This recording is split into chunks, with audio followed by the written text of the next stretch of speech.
नमस्कार, अपना उत्तराखंड आप देख रहे हैं और आपके साथ मैं हूं अंशिका पाठक। बात करेंगे उत्तराखंड के खबरों की। आज दिल्ली दौरे पर सीएम पुष्कर सिंह धामी पहुंचे हैं, जहां वो पीएम मोदी से मुलाकात कर सकते हैं और 4 धाम के कपाट खुलने के बाद प्रधानमंत्री मोदी को 4 धाम का प्रसाद भेंट कर सकते हैं। इसके बाद सीएम धामी केंद्रीय मंत्री ज्योतिरादित्य सिंधिया से मुलाकात करेंगे और सिविल एविएशन के प्रोजेक्ट्स को लेकर भी चर्चा करेंगे। तो बेहद खास है ये दौरा पुष्कर सिंह धामी का, जहां वो सीधे प्रधानमंत्री नरेंद्र मोदी से मिलेंगे और साथ ही ज्योतिरादित्य सिंधिया से मिलेंगे। पवन गौड़ हमारे संवाददाता हमारे साथ जुड़ गए हैं। पवन, दिल्ली दौरे को लेकर क्या जानकारी मिल रही है पुष्कर सिंह धामी के?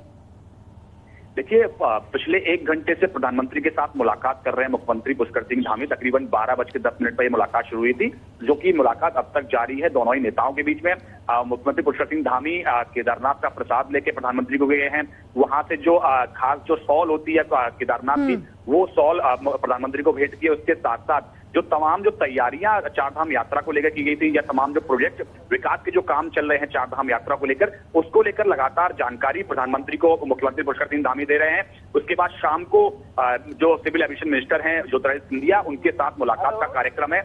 तमाम जो वहां से जो हवाई सेवा की बात है, उन सब सेवाओं को लेकर चर्चा की जाएगी। किस तरह से जो पिथौरागढ़ एयरपोर्ट है, इसको पिछली मुलाकात में प्रधानमंत्री जब बातचीत हुई थी तो उसको डिफेंस को देने की बातचीत कही गई थी। तो उन सब बातों को लेकर चर्चा सिविल एविएशन मिनिस्टर के साथ भी करेंगे और प्रधानमंत्री के साथ भी उन सब तमाम विषयों को लेकर चर्चा की जा रही है। बहुत शुक्रिया पवन, जानकारी साझा करने के लिए।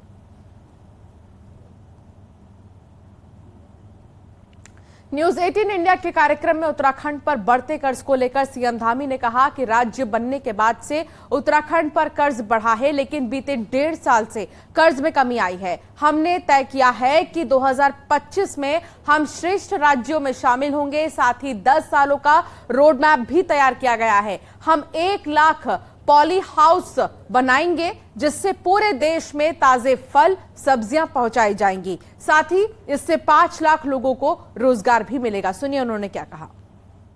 2025 तक नंबर 1 राज्य बनाना है। अब इसमें एक आलोचना ये हो रही है कि पहाड़ का राज्य, इसमें 76,592 करोड़ का आपने बजट अभी रखा है, तो उसमें अब अगले 1 साल में 77,000 करोड़ का कर्ज हो जाएगा। तो वो कह रहे हैं कर्ज भी उतना, बजट भी उतना, इतने ये पहाड़ पर कर्ज का भी पहाड़ पड़ गया है।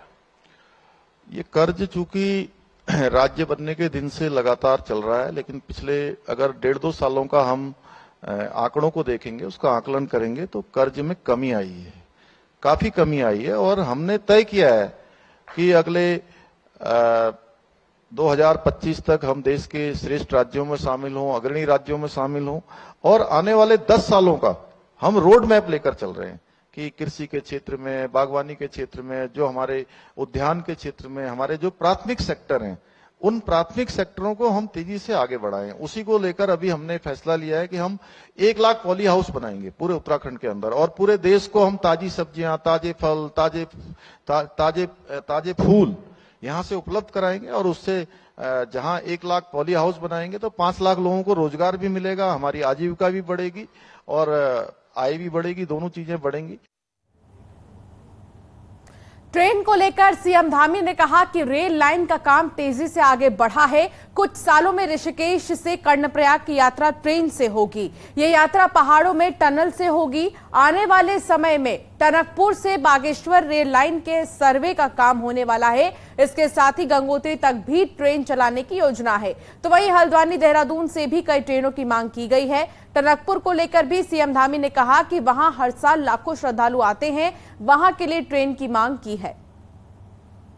रेल के क्षेत्र में तेजी से यहाँ विकास हो रहा है। मैं हमारे देश के यशस्वी प्रधानमंत्री आदरणीय मोदी जी का धन्यवाद करता हूं कि हमारे यहाँ पर उन्होंने ऋषिकेश से कर्णप्रयाग जो रेल लाइन है, उसके काम को तेजी से आगे बढ़ाया है। और कुछ ही सालों में हम लोग ऋषिकेश से कर्णप्रयाग तक की यात्रा, जो कि एक पूरे पहाड़ों में और टनलों में वो यात्रा होगी, वो काम लगभग हमारा पूरा होने वाला है। आने वाले समय में हमारा टनकपुर से बागेश्वर रेल लाइन, उसका भी ब्रॉडगेज का सर्वे का काम प्रारंभ होने वाला है। वहां भी ट्रेन जाएगी। इसी प्रकार से गंगोत्री तक की, इसी प्रकार से देहरादून तक आने वाली दोहरी लाइन की हम लोगों ने मांग की है। दिल्ली जाने के लिए और ट्रेनों की बात की है। हल्द्वानी से दिल्ली जाने का जो समय ज्यादा लगता है उसके लिए भी हमने बात करी है। देहरादून से लेकर टनकपुर जो कि हमारा सीमांत क्षेत्र है, मां पूर्णागिरी का एक उत्तर भारत का बहुत बड़ा केंद्र है वहां पर, और 35-40 लाख प्रत्येक वर्ष श्रद्धालु वहां आते हैं।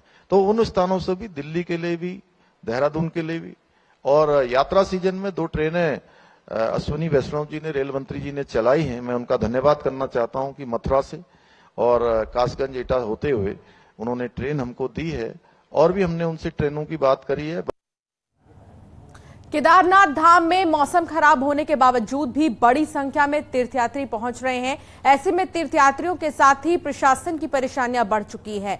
कपाट खुलने के बाद से अभी तक लगातार बर्फबारी हो रही है और 92,000 तीर्थयात्री धाम पहुंच चुके हैं, जबकि मौसम विभाग का अनुमान है कि 4 मई तक मौसम खराब रहेगा। ऐसे में बद्री केदार समिति के अध्यक्ष ने तीर्थयात्रियों से मौसम को देखते हुए सावधानी और गर्म कपड़ों के साथ आने की अपील की है।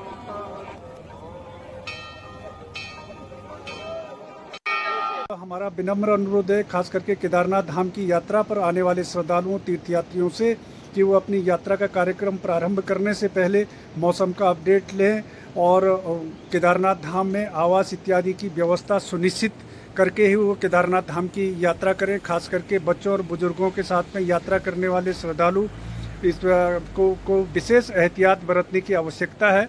और इसके साथ ही जो लोग किसी प्रकार की स्वास्थ्य संबंधी समस्याओं से जूझ रहे हैं उनको अपने डॉक्टर से सलाह इत्यादि लेनी चाहिए, और प्रदेश सरकार के स्तर से जो हेल्थ एडवाइजरी जारी की गई है उसका अनुपालन सुनिश्चित करके ही वो यात्रा का कार्यक्रम बनाएं, तो उन्हें किसी प्रकार की कोई कठिनाई नहीं होगी। तो हमारा विनम्र केदारनाथ धाम में आने वाले सभी यात्रियों से जनपद रुद्रप्रयाग पुलिस की ये अपील है कि जो भी यात्री यात्रा करेंगे वो मौसम का पूर्वानुमान जरूर ले। आने वाले समय में जैसे कि 30 अप्रैल से 3 मई तक मौसम का अलर्ट है, इसलिए सभी यात्री जो है मौसम का पूर्वानुमान जरूर ले और उसी तरह से अपनी यात्रा को प्लान करें। शैलेंद्र सिंह रावत हमारे संवाददाता हमारे साथ जुड़ गए हैं। शैलेंद्र, देखिए खराब मौसम के चलते यात्रियों को अभी कह दिया गया है कि अभी वो केदार और बद्रीनाथ ना जाएं और अभी सावधानी बरतें। क्या कुछ जानकारी मिल रही है? प्रशासन की तरफ से कोई और गाइडलाइन जारी की गई है? जी बिल्कुल, मैं आपको बताना चाहूंगा कि जिस तरह से जो है सुबह से ही केदारनाथ धाम में लगातार बर्फबारी हो रही है और बीते दिनों भी लगातार बर्फबारी बीते दिन भी हो रही थी, उसके बावजूद भी जो है केदारनाथ धाम में बड़ी संख्या में तीर्थयात्री पहुंच रहे थे। कहीं ना कहीं जो है प्रशासन के लिए और खुद तीर्थयात्रियों के लिए वहां पर इससे जो है मुश्किलें उत्पन्न हो रही थी। ऐसे में जो है प्रशासन अब जो है अपने सेकंड प्लान पे भी काम कर रहा है और अब जो है कई जगहों पर जो है जो तीर्थयात्री है उनको रोका जा रहा है। अभी हाल में जो है थोड़ी देर पहले ही जवाड़ी बाईपास जो है वहां से केदारनाथ जाने वाले तीर्थयात्रियों को रोका गया है, क्योंकि जो है ऊपर तीर्थयात्रियों की जो संख्या है वो लगातार बढ़ रही है। ऐसे में प्रशासन इस तरह के कदम भी उठा रहा है कि अब जो है अन्य जगहों पर भी तीर्थयात्रियों को रोका जाए, ताकि ऊपर जो है जो केदारनाथ धाम है वहां पर जो है तीर्थयात्रियों की भीड़ ना हो, वहां पे दिक्कतें ना हो, क्योंकि वहां पे रहने और खाने के सीमित वहां पे संसाधन है। बहुत शुक्रिया जानकारी साझा करने के लिए शैलेंद्र। खराब मौसम के बाद भी बद्रीनाथ धाम में लगातार श्रद्धालु पहुंच रहे हैं, सुबह से ही पहुंच रहे हैं। बारिश का सिलसिला जारी है। मंदिर परिसर में तीर्थयात्रियों का सैलाब उमड़ा हुआ है। हर कोई भगवान बद्री विशाल के दर्शन के लिए पहुंच रहा है। तो वहीं मौसम के खराब होने के बाद भी बद्रीनाथ और केदारनाथ मंदिर समिति के यात्रियों को सुगम तरीके से दर्शन कराए जा रहे हैं। बद्रीनाथ केदारनाथ मंदिर समिति के अध्यक्ष अजय बद्रीनाथ धाम में ही मौजूद हैं और यात्रा व्यवस्थाओं को देख रहे हैं। दूसरी तरफ प्रशासन ने भी खराब मौसम के चलते यात्रा रूट पर विभागों को सख्त निर्देश दिए हैं। देखिए, बद्रीनाथ और केदारनाथ धाम में काफी दिनों से मौसम प्रतिकूल बना हुआ है। लगातार वर्षा और बर्फबारी हो रही है, लेकिन इसके बावजूद श्रद्धालुओं, तीर्थयात्रियों की श्रद्धा और आस्था में किसी प्रकार की कोई कमी नहीं दिखाई दे रही है। मौसम विभाग द्वारा जो अलर्ट जारी किया गया है उसके क्रम में जनपद में धीमे धीमे लगातार बारिश हो रही है। तो सभी जो हमारे विभागीय स्तर अधिकारी हैं, एसडीएम्स हैं, हमारा कंट्रोल रूम है, उन्हें सभी को अलर्ट रहने के निर्देश दिए हैं। उत्तरकाशी में सुबह से बारिश जारी है। गंगोत्री यमुनोत्री धाम में भी लगातार बारिश होने से कड़ाके की ठंड महसूस की जा रही है। खराब मौसम के बाद भी बड़ी संख्या में यात्री दोनों धामों के लिए रुख कर रहे हैं। पिछले 9 दिन में दोनों धामों में मिलाकर 1,16,000 से ज्यादा यात्री दर्शन कर चुके हैं। गंगोत्री धाम में 61,000 से भी ज्यादा, यमुनोत्री धाम में 55,000 से ज्यादा श्रद्धालु पहुंचे हैं। लगातार मौसम खराब होने से यात्रियों के सामने परेशानी हो रही है। गंगोत्री हाईवे पर बंदरकोट के पास रुक रुक कर भूस्खलन होने का सिलसिला शुरू हो गया है। आपदा कंट्रोल रूम जनपद में हालात पर नजर बनाए हुए है।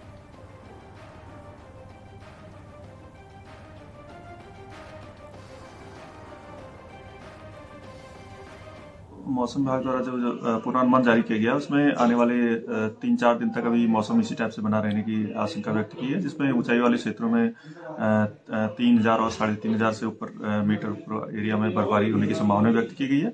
जनपद उत्तरकाशी में सुबह से ही मौसम खराब है, लगातार बारिश जनपद में जारी है। हम आपको जनपद का हाल दिखाना चाहेंगे। ये जिला मुख्यालय है। जिला मुख्यालय में आप देख सकते हो किस तरह से चारों तरफ बादल छाए हुए हैं और हल्की बारिश हुई है। और गंगोत्री यमुनोत्री धाम की हम बात करें, वहां पे भी बारिश जारी है और जो यात्री है इस बीच बड़ी संख्या में दोनों धामों की ओर रुख किए हुए हैं। और अगर हम पिछले कुछ दिनों की बात करें तो 1,16,000 से ज्यादा यात्री कुल मिला के दोनों धामों में पहुंच चुके हैं और बड़ी संख्या में जो यात्री है दोनों धामों की ओर पहुंच रहे हैं। पर हालात यह है कि जो गंगोत्री हाईवे है वो बंदरकोट के पास भूस्खलन होने से बंद हो गया है और सुबह से कई बार मार्ग बंद हुआ है, जिसको खोला गया है। इस समय अपडेट यह है कि मार्ग बंद है, जिसे खोलने की कोशिश बीआरओ द्वारा की जा रही है। तो जिस तरह से मौसम लगातार बरस रहा है, उससे यही कह सकते हैं कि जो जनपद में है ठंड बढ़ गई है और भूस्खलन होने से परेशानियों का सामना भी मार्ग में यात्रियों को करना पड़ रहा है। आपदा कंट्रोल रूम पूरी तरह से नजर बनाए हुए है ताकि अगर सड़क बंद होती है तो उसे जल्द से जल्द खोला जाए और यात्रियों को समय रहते राहत दी जाए। बलबीर परमार, न्यूज 18, उत्तरकाशी। तो वहीं आज पहाड़ से लेकर मैदान तक बारिश का दौर देखने को मिला है। केदारनाथ में बारिश और बर्फबारी हो रही है, जिसके बाद 3 मई तक के लिए केदारनाथ धाम के रजिस्ट्रेशन पर रोक लगा दी गई है और श्रद्धालु भी बद्रीनाथ धाम पहुंच रहे हैं।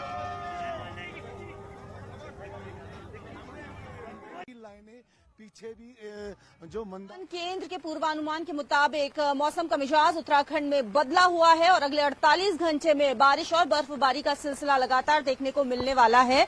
ये कहा जा रहा है कि चारधाम यात्रा मार्गों में खास तौर पर बारिश और बर्फबारी का सिलसिला जारी रहेगा, जिसकी वजह से तीर्थ यात्रियों को भी परेशानी हो रही है और आगे ये परेशानी न उन्हें झेलनी पड़े, इसके लिए 3 तारीख तक केदारनाथ के लिए रजिस्ट्रेशन फिलहाल रोक दिए गए हैं और मौसम ठीक होते ही इन रजिस्ट्रेशन को फिर से खोला जाएगा। हालांकि अभी ये बताया जा रहा है कि मई के महीने में ये जो बारिश हो रही है, वेस्टर्न डिस्टर्बेंस इसके पीछे वजह है और अगले 48 घंटे इसी तरीके से मौसम बदला हुआ प्रदेश में नजर आएगा। कैमरा पर्सन संदीप नेगी के साथ न्यूज 18 के लिए देहरादून से भारती शुक्लानी, उनियाल।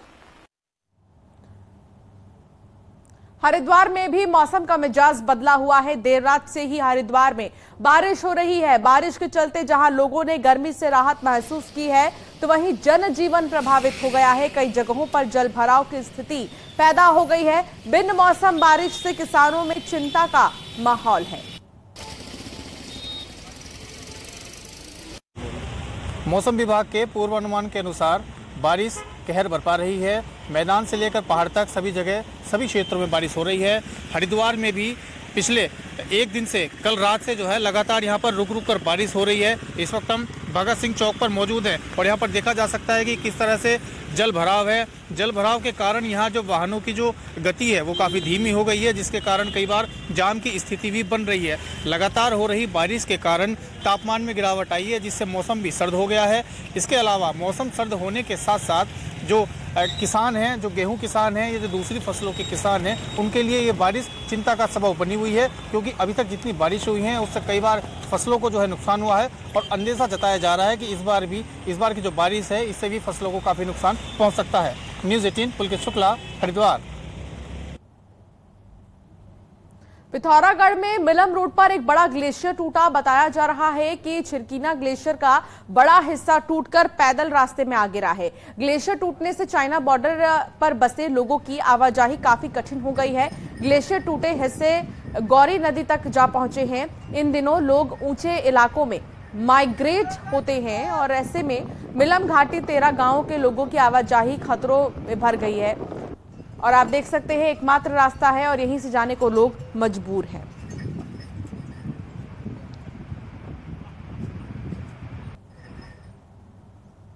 बद्रीनाथ धाम की यात्रा चरम पर है, लेकिन बिन बरसात के ही बद्रीनाथ नेशनल हाईवे तीर्थयात्रियों के लिए मुश्किलें खड़ी कर रहा है। समय रहते व्यवस्था न होने से तीर्थयात्री घंटों तक लैंडस्लाइड की वजह से जाम में फंसे हैं और तीर्थयात्रियों का कहना है कि जहां केंद्र और राज्य सरकार बेहतर यात्रा व्यवस्था की बात कर रही है, तो वहीं स्थानीय प्रशासन को इस ओर ध्यान देना चाहिए ताकि तीर्थयात्रियों को बेहतर सुविधा मिल सके।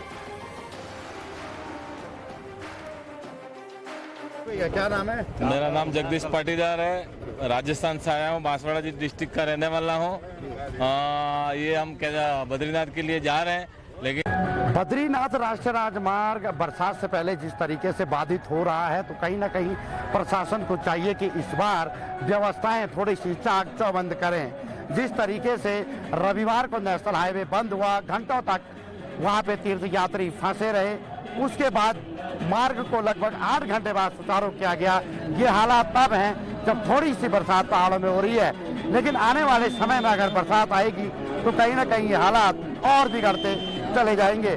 Nitin Semwal, news 18, Badrinath national highway, Joshimath. Kedarnath Dham यात्रा को लेकर सरकार अलर्ट है, जिसको लेकर सरकार ने चारों धामों के लिए नोडल अफसर नियुक्त कर दिए हैं, जो धामों में यात्रा व्यवस्था संभालेंगे।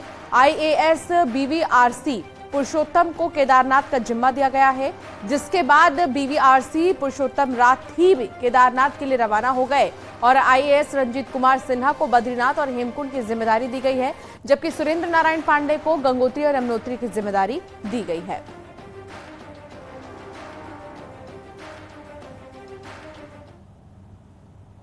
गंगोत्री में बड़ी संख्या में पहुंच रहे श्रद्धालु गंगा में वस्त्र दान कर गंगा को प्रदूषित कर रहे हैं, जिसके चलते प्रशासन, गंगा विचार मंच, पुरोहितों ने सफाई अभियान चलाकर यात्रियों से सहयोग करने की अपील की है। देखिए रिपोर्ट।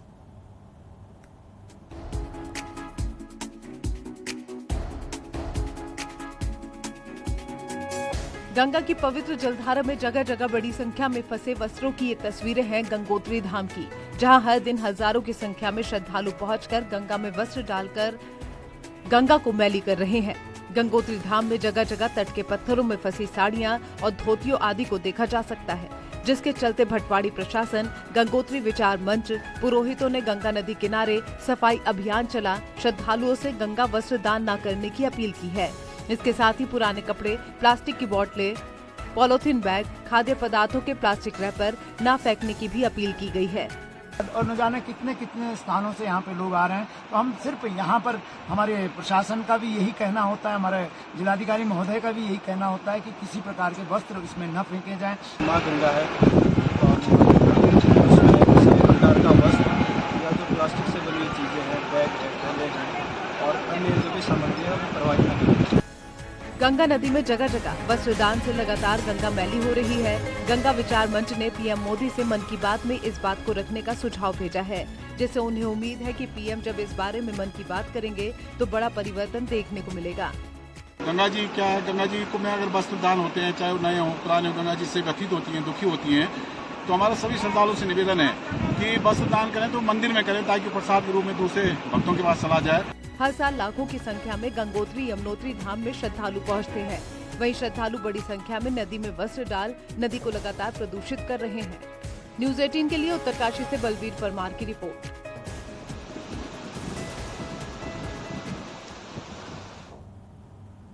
टिहरी में परिवहन विभाग की लापरवाही चारधाम यात्रियों पर भारी पड़ सकती है। चारधाम यात्रा रूट वाले हाईवे पर कई जगहों पर बने ब्लैक स्पॉट का अभी तक ट्रीटमेंट नहीं हुआ है, जिससे दुर्घटना का खतरा बना हुआ है। हालांकि परिवहन विभाग के अधिकारी ब्लैक स्पॉट का अभी तक ट्रीटमेंट की बात कर रहे हैं। वहीं पुलिस के साथ ओवर स्पीड को लेकर चेकिंग की जा रही है और साइन बोर्ड लगाए गए हैं। वाला रोड है, उस रोड पर भी सर्वे कर लिया गया है। जो आइडेंटिफाइड पॉइंट्स थे जहां पर दुर्घटना के दृष्टिगत जो संवेदनशील पॉइंट्स थे उनको संबंधित सड़क निर्माण इकाई को बताया गया है और अपेक्षा ये है कि वो जल्दी ही उसमें भी सुधार कार्य कर लेंगे।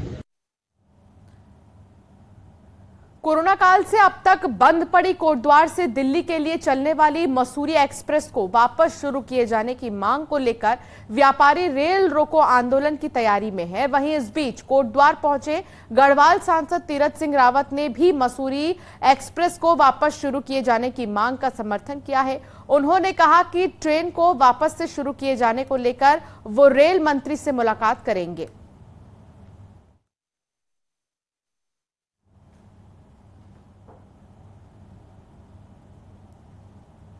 यहां वक्त तो चला एक छोटे से ब्रेक का, बने रहिए हमारे साथ।